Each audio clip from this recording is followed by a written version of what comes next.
Delta 150 heavy, sunset down for 9 for taxi. Good day. I'm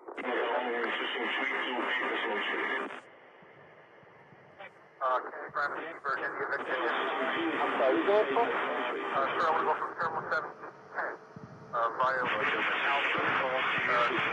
Alpha 5. I just want to board in 775. We have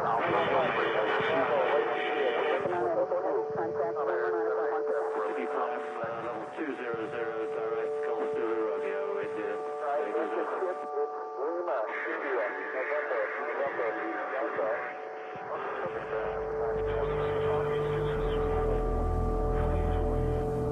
Hello. Hi. Do you speak English? Sure, what do you need? Okay, just a question. Do you know what is a chemtrail? The what? A chemtrail. I do know what a chemtrail is. Yeah, and is it true? Well, there's a big debate.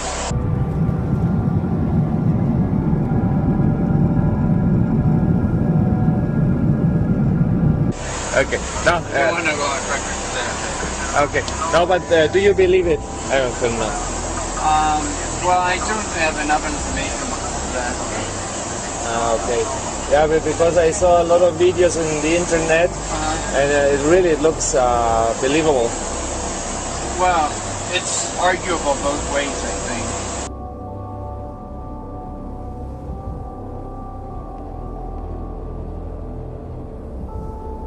Yeah.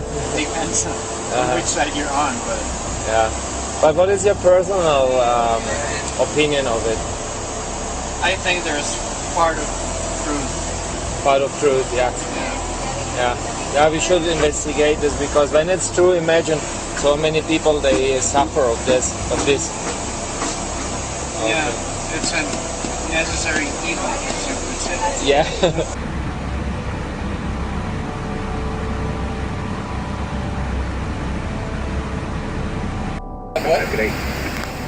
About the chemtrail generator. Oh. Now let's make sure that thing's working. We're gonna go check this out. I gotta.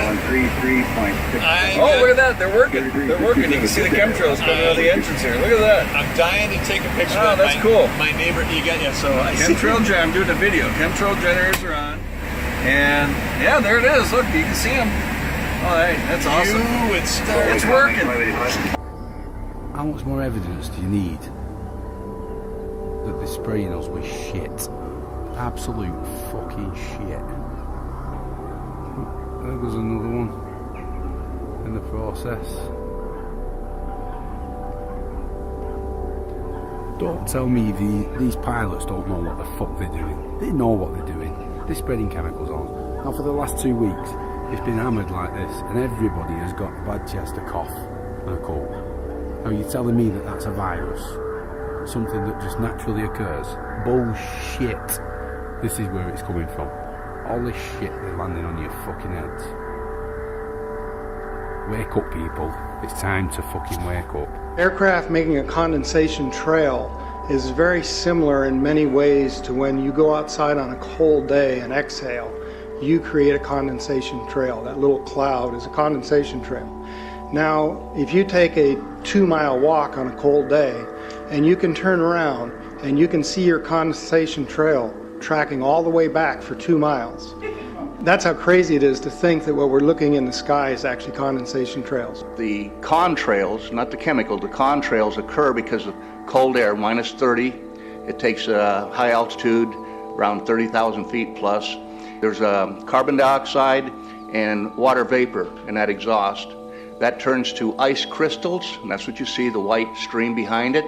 Those white crystals of ice warm up, dissolve, and the smoke goes away. And it never lasts more than a minute. What we're seeing now, and I first could not believe it, and I started looking at the skies, and these are not normal, they're not natural. There's something going on, I don't know who it is or why they're doing it. All I can testify is it's not natural and it's not normal. It's got to be some outside influence doing that. Thank you. See those mountains over there? Not really. They're there. You can't barely see them. Why can't you see them? You say it's fog? It's not fucking fog. It's noon. The fog should have burned off a long time ago. See those mountains? I'm getting I'm sick and tired of being sprayed every fucking night while I sleep. They're spraying the fuck out of us, calling it fucking fog. It's bullshit. Look at those mountains. You can't even see them, and they're right there, a couple miles away. I'm sick of this shit. When you look into that and ask questions, they say, oh yeah, contrails. No, contrails are behind a jet. If you see a jet flying very high, the stripe, the condensed stripe behind it, that's normal. But in areas at first observed where there's very little population, you see a jet airplane going, it's not only one, they have 4 condensed stripes behind them. They go this way, this way, this way, this way, and then this way, this way, this way, this way. And when you inquire about it, ask people, you recognize that the real climate change scientists are truly ticked off because apparently nobody really is asking them. It's the special interest, in my opinion, it's the oil industry, the energy industry that are blowing smoke up somebody's you know what. Take a look at these fucking things. I'm supposed to be out shopping and they're spraying fucking chemtrails all goddamn day over my head. It's beginning to look a lot like Chem Sky. Google, is it okay if I make this video? Will I lose my account? Will I be banned from YouTube for recording the fucking sky? Is that okay, Google? Am I allowed to do that? No, you can't show the sky either. Google is completely corrupt. Talk about chemtrails, you lose your fucking channel. How dare you expose the US government and their bullshit lies? How dare you record the fucking sky? 65, 66 passes. Wow, look at all of those contrails. It's all natural. Saturate your sky with chemtrails. You can have a chem halo. Wow, you thought double rainbows were cool? Look at the death in the sky. It's a chem halo. Oh my gosh. Let's all celebrate as the Nazis slaughter us. U.S. military whistleblower. She has an amazing, fascinating story that we will share with you here today. Now, Kristen, can you tell us what branch of the military you were in and what you uncovered? Sure. I was in the Air Force on active duty for 9 years, and I worked in bioenvironmental engineering. And now, I know the issue came up with chemtrails. I know that's an extremely controversial issue. A lot of people are extremely divided on this issue, but you actually saw things from your experiences that kind of give it a little bit more validity than I actually saw ever before. Can you go into the details of exactly what you saw? Yeah, basically to summarize it, part of my job was to know everything that was going on in the military and what type of impact that might have on human health, and then the environmental aspects and impacts. What chemicals are we using? How are we disposing of it? Kind of cradle to grave. So we were the internal compliance people for following OSHA and EPA standards. One part of that process was to approve chemicals, hazardous materials. You know, what are you using? Why do you need it? Where's it being used? And tracking that disposal. After it being brought to my attention about chemtrails or geoengineering, I used to think it was crazy. It actually was disrespectful to my line of work because here we are trying to prevent environmental aspects and impacts and not have anybody get sick from our operations. But in an attempt to debunk, it changed my life. I started noticing things. I started noticing large quantities on the system where I would approve chemicals that did not have a manufacturer name, wasn't tied to a building, and that was normal protocol. When I started asking questions, I slowly became demonized. A couple years passed after that when I asked again and people realized I was kind of being more vocal about it on social media. I was starting to be thrown into a mental institution and have my daughter taken away. Wow. That changed my life. I no longer view the military the same way, and I feel like after 9 years of trying to uphold an oath, I'm able to do that now. I'm going to tape this time. And so this is what we did before. This is what this is. This is the wine spit test where you rinse your mouth out and then you take grape juice and you hold it in your mouth and you spit it out into a petri dish. Well, what we did is we used the zeolite, the zeoforce. This stuff says it cages this stuff, this stuff that's in these chemtrails, it's in our bodies. Okay, so then now, Chris, just going to pour in a little bit of that little tiny bit of the 91% alcohol. Watch, the stuff is alive. Watch what happens. Pour some in, just a little. Watch. Look. Look what it does. Now you can film it up close. I am. That's totally freaking... Is that freaking freaky? This is in every single one of us. This is spookier and weirder than I even want to go there.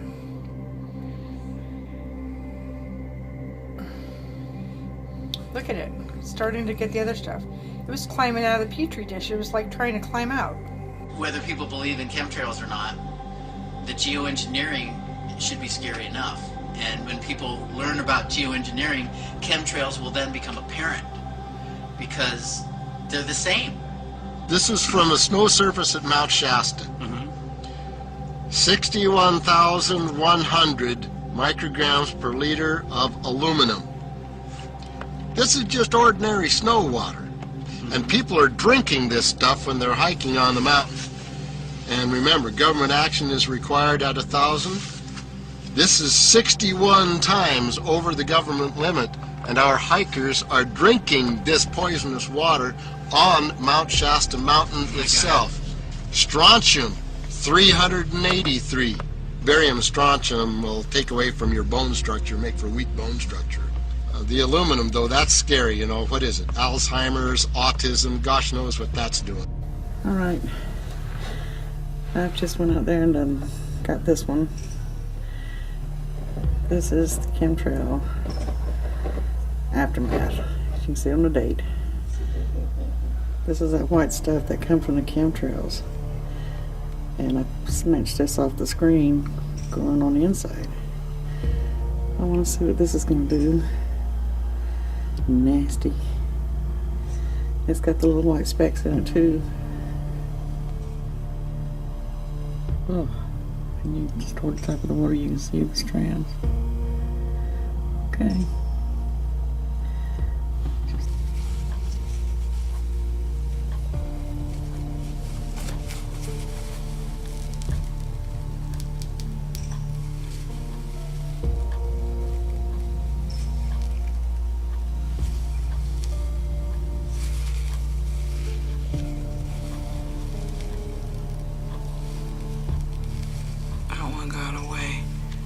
Numerous air quality studies, including from CARB, California Air Quality Resource Board, have named submicron-sized particulates as being particularly harmful for human respiration.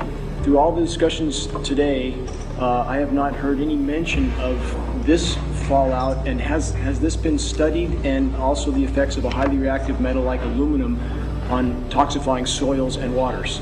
The question is, what would be the effects of these materials on human health if they came down into the stratosphere, in particular small particles and aluminum? So the collaborators of mine working on the aerosol scheme are actually folks from Carnegie Mellon who focused on human health impacts. And while we haven't published it, that was the very first thing we did, was do the order of magnitude calculation in level pencil and paper, but with an expert on human health impacts about whether there could be an issue.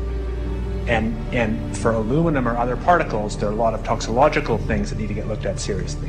But if you're just thinking about the sheer number of particles and the human health impact of small particles, the answer is, well, we haven't published it. That was the first thing we looked at with some of the leading experts who do epidemiological research on human health impacts, and it's not even close to being an issue. To clarify, so 10 megatons of aluminum dumped into the atmosphere would have no human health impact. So let me be more careful here.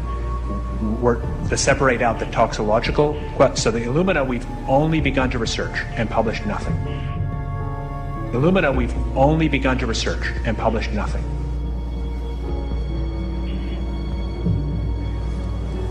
Dane looked at him and he said, so you're telling me that spraying 10 to 20 megatons of aluminum, as you said, would have no human health effects? He took a deep breath and he swallowed and he said, let me be more careful here. We haven't done anything serious on alumina, and so there could be something terrible that we'll find tomorrow we haven't looked at. And that, for me, that was the whole main point of what is going to be coming out to the public. It's the damaging effects of aluminum that are being found around the world in massive amounts. Here's David Keith confronted on this very issue, and he looked, you know, at that point like they just let the cat out of the bag. Mm-hmm. We haven't done anything serious on alumina, and so there could be something terrible. And telling them that we have to lay a pattern up there to prevent sun energy from hitting Earth. And what they're doing in there, it's now pretty much determined. They're putting the aluminum, barium, and strontium. Now you take these chemicals and run them through a PubMed literature search in respect to human health. You will find more than 3,000 papers. Aluminum alone, I mean aluminum, Alzheimer's, right, mental, I mean there's no question about it. Now it so happens, when there were people who really paid attention, if there was due to some weather and air changes, wind patterns, suddenly this stuff what they're laying out there, it comes down in rain. If it falls on crops, it kills the crops. It's like they have big blisters on any one of the crops, vegetables or things like this. Organic crops, totally destroyed, can't even use them. And when it comes to an area, for example, as like forests, after that, a few weeks after that, they're totally dead. They're toothpicks, and you can see it all on the internet. Luft- und Raumfahrttechniker und habe Flugzeuge repariert und so weiter. Ich möchte euch jetzt mal ganz kurz erzählen, was ich gemacht habe. Ich habe auf dem militärischen Sonderflughafen Oberpfaffenhofen in Zusammenarbeit mit dem Deutschen Luft- und Raumfahrtzentrum ein Flugzeug mit einer Sprüheinrichtung ausgestattet, was an unserem Himmel giftige Substanzen versprüht. Als ich mit den Beweisen dafür, den Fotos und allem drum und dran, zu meiner grünen Abgeordneten im Bürgerbüro gegangen bin und gesagt habe, hier, so sieht's aus, ich stelle mich jedem Untersuchungsausschuss zur Verfügung, ist 3 Tage später mein Boss zu mir nach Hause gekommen und hat gesagt, ich muss dich entlassen, da werden von ganz oben große Räder gedreht, die ich nicht mehr halten kann. Ich kriege keinen Job mehr in der Luftfahrt. So you uncovered a lot of these hidden chemicals. Where's the connection with the chemtrails? Well, the connection is, at first, when I saw these large quantities of aluminum, barium, strontium oxides and sulfates, I thought, well, this could be for an industrialized process, for something called shot peening or, you know, bead blasting, things that you see in kind of the automotive industry. Except those were already accounted for. I already knew how much was used for those processes. It was a little type of different constituent. And the first thing I did, part of my job was to sample air, soil, and water. So that's what I did. I air sampled the soil, the air, and the water. And due to my profession, I know at which levels or limits of detection you need to check that at. And the amount of pollution that was in my area, and this is tests I did in Oklahoma, you know, in Georgia, in Chicago where I'm now. But in taking those samples, I knew the background, because a lot of these things are naturally occurring and elemental, but not in this form and not in this quantity. So how did it get there? So just to clarify, you see these huge storage containers of these chemicals. Then you do the test on the air and soil, and you see these same chemicals in the air and soil now. And that's pretty much been the main evidence I've seen people who are for chemtrails use, is saying, look at the soil, look at the water, look at all the chemicals in there. And now you're finally the person who's like, wait, I worked in the military, I saw a bunch of these chemicals there. That's crazy. It is crazy. I used to think it was crazy, and everyone asks, why are there no pictures? Yeah. Well, I'd like to see you try to take a picture inside of a restricted air hangar, because you'll have an M16 in your back. Yeah. And the hardest part for people to realize is, you know, where are the pilots? Like, there's people who have come forward, but these people are scared. You look at what's happened to whistleblowers, look at Snowden, look at Manning. People are scared. And I think because this topic is already labeled a conspiracy theory, I don't think the government necessarily views me as a threat yet. And I mean, I know it's not the most safe thing to do, but it's the right thing to do. It's laughed at, it's made obscure.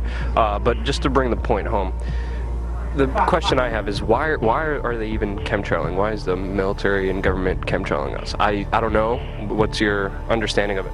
Well, I don't have anything that can solidify, but I do have my opinions, and that is the history of weather weaponry. I mean, you can take away people's monetary system, you can take away people's rights, but you take their food and you disable their ecosystem, that's the #1 way to handicap people. And they've done it since the 40s, it's not new. Also seeing how it started out to be a government program, and then noticing that it is a way for private corporations to profit off this, whether it's controlling agriculture, you know, profiting. There's certain events, you know, you lose money on if it rains, or so knowing that you can kind of predict and control the weather, there's money there. I've also, you know, heard it could be tied to Agenda 21, but for me, it's not about why. It's just stopping it. It needs to be stopped. Yeah, and it's called the crazy-ass conspiracy theory. The Chinese are doing it now, openly. They did it for the Olympics. I mean, they've sprayed people.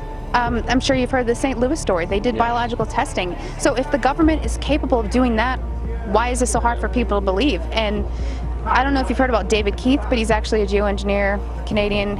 He works at Harvard.